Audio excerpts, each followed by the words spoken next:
Elle nous écoute quand même. C'est le moment de faire la présentation de l'équipe, Franck. Ah bon? Oui. Ah bon? Il est surpris. Ah bon? Le mec, il fait le mec qui a rien préparé, tu sais. Allez. Mais maintenant, voici le moment d'introduire les membres de l'équipe Wanted. À vous, Monsieur Franck. Oh oui, vas-y.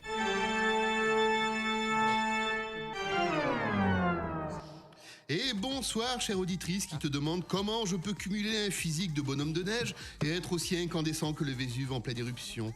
Bonsoir, cher auditeur qui te demande avec angoisse si un jour tu pourras égaler mon talent qui culmine aux mêmes hauteurs que l'Everest. Alors la réponse est non. Tu crois vraiment que j'ai une gueule à faire des miracles de Noël? Pauvre type, va.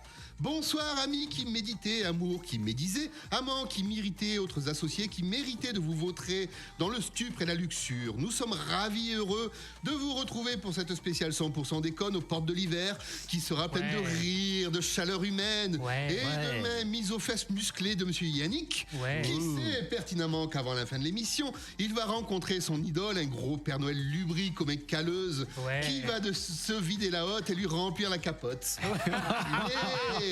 Assez parlé des plaisirs et des plaisirs en un seul mot à venir et concentrons-nous sur ceux qui vont m'accompagner ce soir. Chroniqueur fidèle, parmi les fidèles, il est avec nous depuis le début, même si ses blagues finissent toujours au rebut. Contre vents et marées, et à notre grand désespoir, il vient à chaque émission prouver que même l'humour peut avoir un côté aussi sombre que Miss Valou quand elle s'endort dans sa cabine à UV en bois précieux équitable. Ne vous fiez pas à sa tête de Calimero myope qui essuie une larme à chaque blague ratée, car sous ses faux airs d'épagnols dépressifs, avec plus de dents qu'un piano double XL, se cache un séducteur redoutable qui écume les maisons de retraite. Enfin, qui les écumait, car depuis la crise sanitaire, il est passé de gigolo des EHPAD à rigolo dans la panade. Vous l'aurez reconnu, donnez-lui la pièce, voici Monsieur Harley. Salut. Bonsoir. Salut tout le monde. Alors lui, c'est un absent et accessoirement le monsieur patate des ondes. Vous connaissez ce jouet en forme de tubercule à qui on peut coller plein d'accessoires? Ben nous, on avait la version humaine. À force de traîner dans les studios et de causer dans le micro, il a fini en pièces démontées façon Lego. Il a des oreilles en téflon et une prise de jack piercée dans le téton. Il transpire des manettes et louche des mirettes. C'est à la chaîne qui crée des sons de ouf sans peine et c'est au kilo qu'il nous fournit des détournements rigolos. Alors franchement, on croise les doigts pour qu'il survive à l'hiver vu que le patron détourne sa retraite pour alimenter ses goûts dispendieux en matière de prostituées mineures, naines et unijambistes. Vous l'aurez reconnu avec la goutte au nez, même s'il n'est pas là ce soir, c'était Monsieur Freud. Ah, il n'est pas là ce soir. Ouais. Bonsoir, Monsieur Freud. Bonsoir, Monsieur Freud. Il est occupé à être youtubeur ce soir. Il se prend pour Norman? Oui. Alors lui, c'est un coquin corrosif qui conquiert confortablement toutes les coquettes, les cocottes et ses cocasses. Cauchemar des cocus et la coqueluche des quinquas à qui il fait la cour. Autant de conquêtes concupissantes qu'il conduit courageusement à l'orgasme, comme le coureur de fion qu'il est.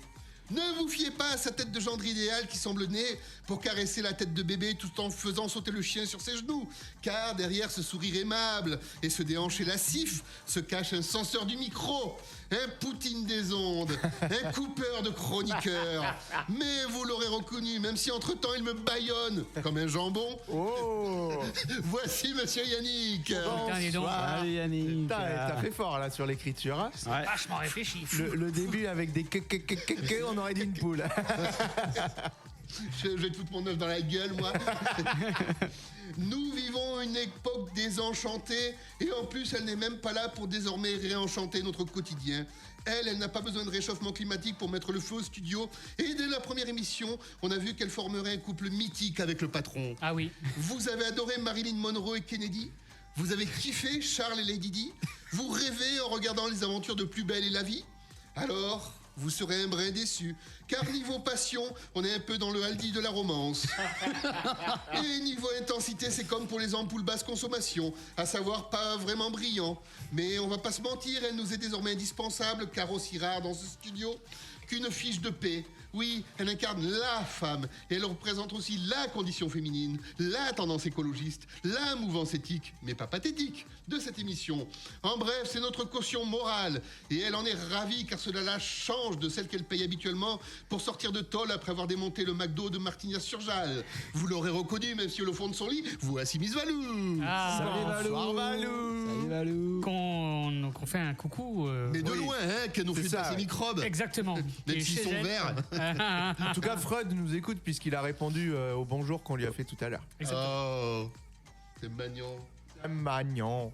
Et si la séduction... Voilà. Merci d'appuyer mes propos, patron. Si la séduction auditive était payante, il serait obligé de rembourser ses auditeurs. Bêtisier.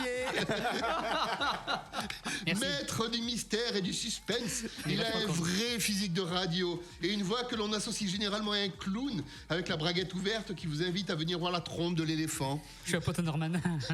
Malgré sa phobie des pigeons, c'est une vraie mère poule affectueuse et prévenante qui veille sur les poussins dépenaillés, débraillés, alcoolisés et déplumés que nous sommes. Fondateur de Wanted Radio, il est reconnaissable à sa silhouette de Père Noël titubant qui aurait vidé le bar de Saint-Nicolas le caviste. Même bourré, il est fidèle au poste et toujours aux manettes, à défaut de toper une minette. Comme cette année encore, il n'a pas été sage, c'est avec impatience et le fion rasé Oh. qu'il attend le père Fouettard pour se faire ramoner la cheminée. Le père Il a Fouras. des sucres d'orge goût chlamydia et plein les poches Ah ouais. et du GHB enrubanné pour ne pas s'enrhumer. Ah ouais. Vous l'aurez reconnu, voici le patron. Ouais, Salut, patron. Bonsoir patron. Bonsoir. Bonsoir patron. Bonsoir tout le monde. Je suis content d'être là avec vous. ce soir. Ah, moi donc. Et quant à moi, justement, j'ai été élu salopard de l'année par des collègues chroniqueurs aigris qui ont préféré garder l'anonymat. Mais je me console en me disant que vous tous autour de la table au moins êtes de vrais potes. Sauf Miss Valou qui est une femme, j'ai quand même des principes. Alors malgré ma silhouette rassurante de bidibule, cette année encore je suis condamné à me briquer seul le vestibule. Sachez les chers auditeurs que j'ai initialement été casté pour être le Père Noël officiel de Wanted. On avait même rasé les boules de Monsieur Freud pour me confectionner une belle barbe blanche. Et il n'est pas venu avec ce soir. Mais je Il n'ai est pas relou, su être à la enfoiré. hauteur. À peine enfilé le costume et fait un selfie que tout en vrille est parti. Sitôt sur le traîneau, je me suis comporté comme un salaud. J'ai revendu les rênes pour m'acheter du rhum et fourgué les jouets contre de l'affection négociée.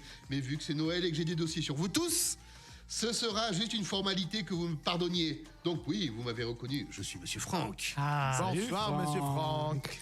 Et sur ces belles paroles, chroniqueur, êtes-vous prêts? ouais. La régie est-elle prête à me couper le micro? Ah oui. J'ai compris maintenant. Auditeur, es-tu prêt? Alors, pardon. Donc nous y sommes et que la fête commence. Merci. Bravo, monsieur Franck. Merde. On parle pas la bouche pleine. Je vais pouvoir enfin manger mon saucisson.